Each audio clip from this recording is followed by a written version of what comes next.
The Pixel 2 XL comes with a 12.2 megapixel camera with 1x2.6 inch sensor size, f1.8 aperture and 1.4 micron pixel size as well as OIS. The Redmi Note 5 Pro on the other hand has a primary 12 megapixel camera with f2.2 aperture, 1.25 micron pixel size as well as a secondary depth sensing 5 megapixel camera with f2 aperture and 1.12 micron pixel size.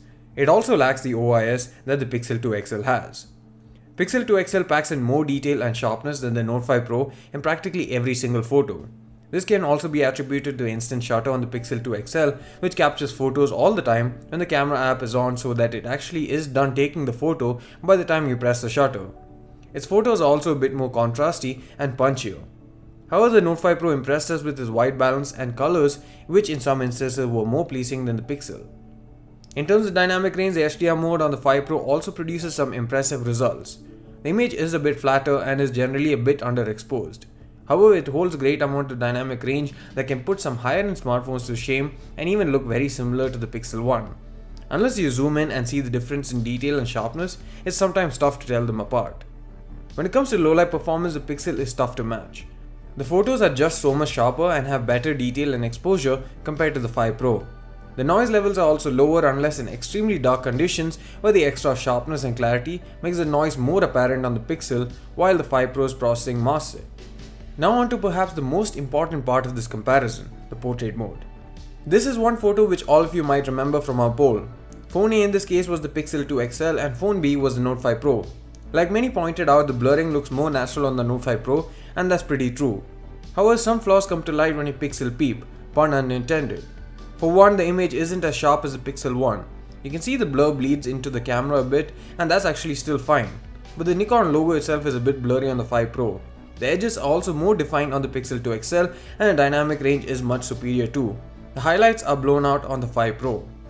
That seems to be a trend in portrait mode. Pixel 2 XL generally produces sharper photos with more detail, while the blurring algorithm can be considered a bit too much in some cases. The 5 Pro is much better than most smartphones in this price range and even higher up, but the Pixel still leads. There are a few more examples that showcase the better edge detection on the Pixel 2 XL. However, one thing that really impressed us on the 5 Pro again was the better colors and the more accurate white balance. The Note 5 Pro has a 20 megapixel f2.2 1x2.8 inch sensor with 1 micron pixel size at the front, while the Pixel 2 XL has an 8 megapixel f2.4 1x3.2 inch sensor with 1.4 micron pixel size. Despite the lower resolution and seemingly inferior specifications of the front camera on the 2 XL, it actually produces better images with more dynamic range and sharpness thanks to a superior image processing. The front camera portraits also have a better algorithm on the Pixel 2 XL, unless you're talking about group portraits, where in most cases the Pixel 2 XL tends to cancel out your friend or family, while the 5 Pro does a better job even though the edges aren't as refined. When it comes to video recording, the Pixel 2 XL does have better dynamic range and details, but the EIS is pretty similar on both. The stabilization on the Pixel 2 XL seems better in a straight line, but when panning, the 5 Pro seems to handle it perhaps even better. Please do note that for a more fair comparison, we shot both on 1080p and then upscaled it to 4K for the video. The 5 Pro doesn't yet support 4K recording, but the Pixel 2 XL does. When it comes to a front-facing camera, they both shoot 1080p video. The Pixel doesn't have EIS, and while the 5 Pro does have an option to enable it, it doesn't really work, at least not right now.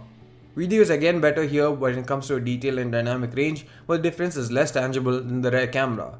The audio, however, is much noisier on the 5 Pro. So this is the front-facing camera on the Google Pixel 2 XL. Let me know how the overall sharpness is, the stability, the dynamic range, and how well it's managing to capture my voice as well in this particular video. This is the front-facing camera of the Redmi Note 5 Pro. Let me know how the overall quality is, how the stabilization is, and how it's managing to pick up my voice as well as the overall sharpness, the detailing, and the dynamic range.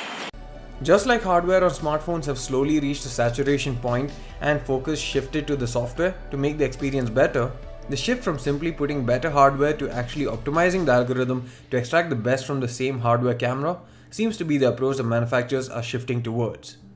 Google started it and Xiaomi seems to have learnt a thing or two from it. While the Note 5 Pro doesn't beat the Pixel 2 XL, it comes pretty damn close and that's saying something. I may not let go of my Pixel 2 XL just yet, but there are plenty of people out there who might just buy the Note 5 Pro because of what it offers at the price. Thanks for watching this video. See you again in the next one.